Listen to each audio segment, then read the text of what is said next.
Parang mali ah. So nitong nakaraang Makina Moto Expo, tumingin nga pala tayo ng mga motor. At syempre, ang tinignan pa rin natin is yung mga Giorno model or yung mga naka-display dito na Giorno. So may Giorno tayo nakita dito, men. Tingnan natin kung gaano ka-din. Number 21. Ito pa, isa pang Giorno.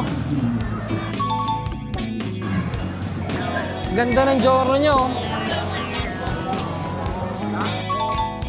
So, syempre, hindi rin tayo papauli. Susubukan din natin yung grab bar delete. At ito yung inspirasyon ko para sa susunod natin video. Hi, good days mga papa! So, ngayong araw, dumating na yung in-order natin na grab bar delete. So, ito, tingnan natin. At try na din natin tong install ngayong araw. So, ito palang grab bar delete na to. Hindi pa to yung CNC cut. Ito yung 3D printed pa lang.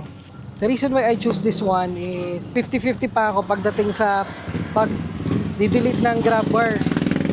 So, ito muna, test fit muna tayo nito. Pag nagustuhan ko, yun, saka ako bibili ng mga CNC tsaka aluminum na grab bar delete. Sige, try muna natin to. Buksan na natin. Ito yung 3D printed eh. Ang pinili ko nga pala is yung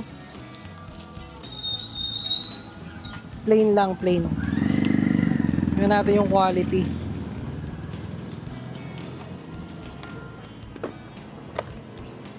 So ito pala siya, 3-piece. Darating siya ng 3 peraso. Siyempre, 2 sa gilid, 1 sa dulo.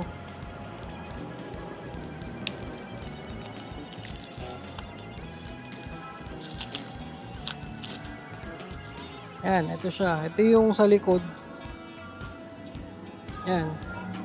Tignan na natin mamaya kung ano itsura. Kung ano magiging outcome nito.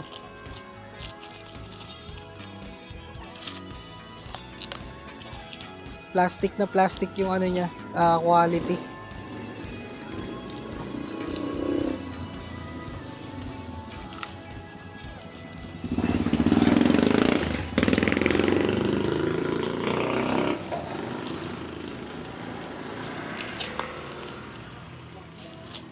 Yan.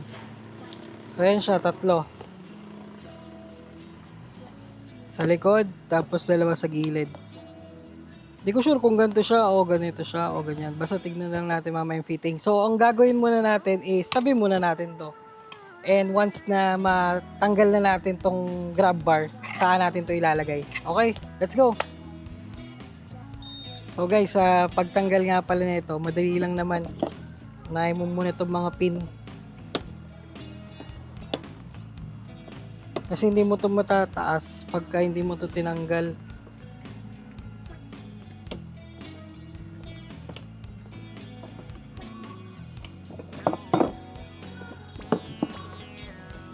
Anim na peraso yan.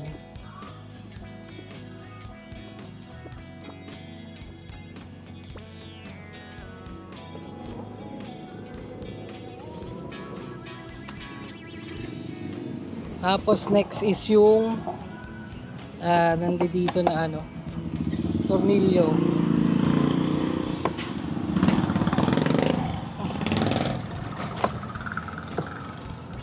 Pakaliwa pala.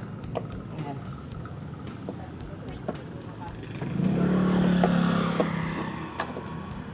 Pasensya na nga pala kayo sa tools natin, kalakalawang kasi hindi ko ito ginagamit eh. Nakita ko lang to dyan sa ano.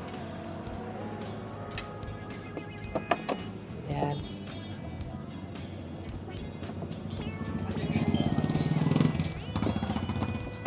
Dalawa lang naman yan.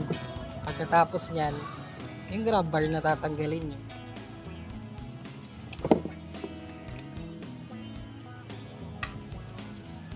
Tapos, ito na. Kasi makalawang to, lagyan natin ng plastic. Para hindi siya masugatan. Teka, tama ba? Ito ata. Yan.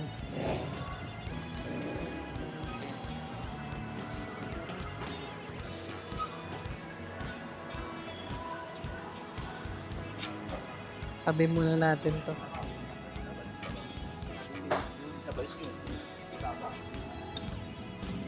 Teka, makuha.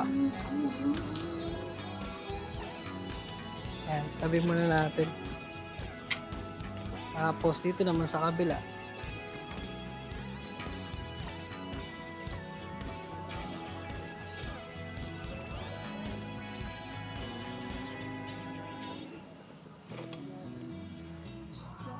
Yan, sumama naman siya. Yan. Nalagay natin yan dyan. Tapos na tayo. Tapos, kasi ito iba sukat na ito. Yan. Medyo mahaba ito eh.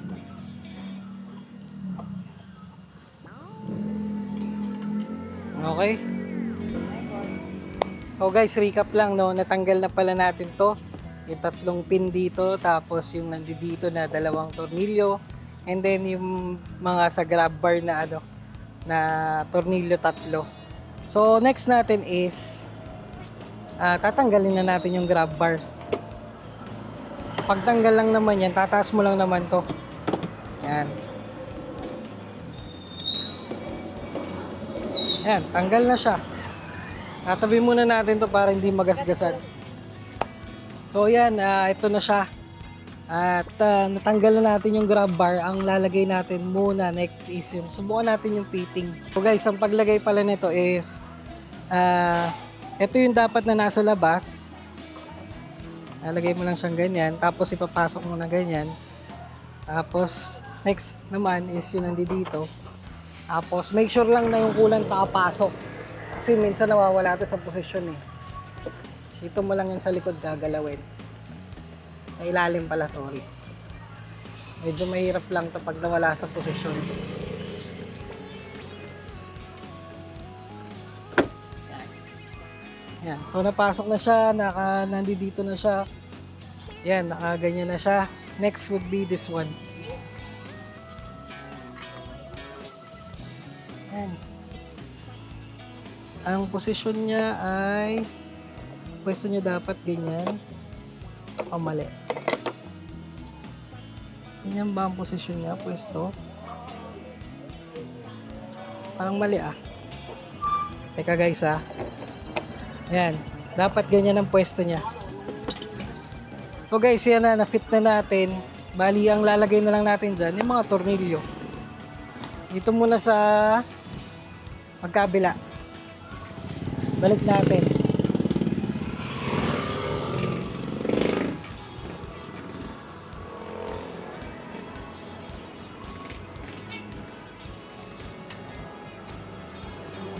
Yan. Tapos sa kabila naman, balik din natin.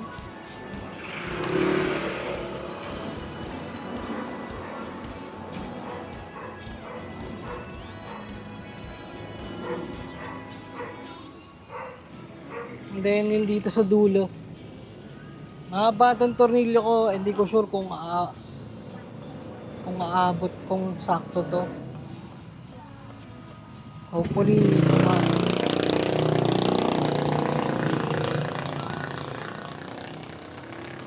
Yan.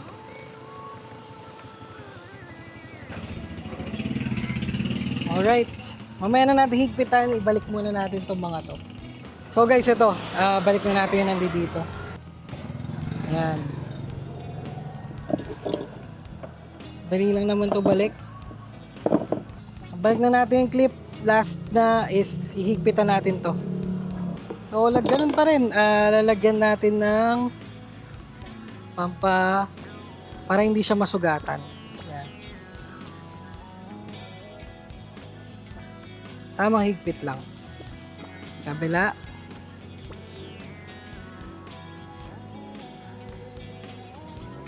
Wait lang, di natin may mga bubbles kasi. Yan. Yeah, tamang higpit lang. Last is ito.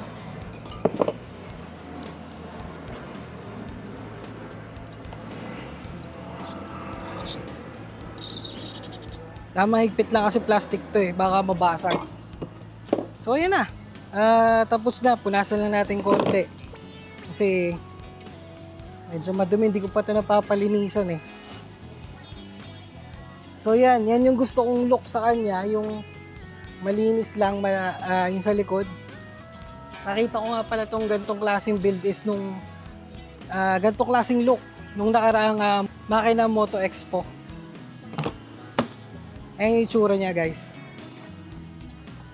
So sabi nila ang mga cons daw nito is yung mahirap na daw siya i-stand kapag wala na siyang wala nang grab bar.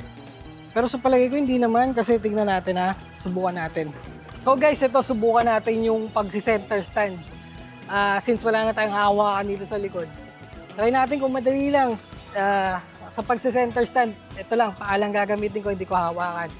So ang gagawin lang natin is make sure na nakalapat yung dalawang paa ng center stand. And then tatapakan mo lang. 1, 2, 3, go! Yeah! Go! So ayun. Nagawa natin guys, hindi naman siya ganun kahirap. Tatapakan mo lang talaga yung center stand. And dapat talaga yung dalawang paa, lapat siya. So yan na yung look nun. Yo, so guys, ano masasabi nyo dito sa clean look na yung likod natin? Goods ba siya o negative para sa inyo? Comment down below guys. So mga papa, dito ko natatapusin yung video natin at huwag nga palang kalimutang mag-subscribe and also mag-like na din kung nagustuhan nyo yung naging outcome ng journey natin. Nandito na lang mga papa. Follow for more. Bye!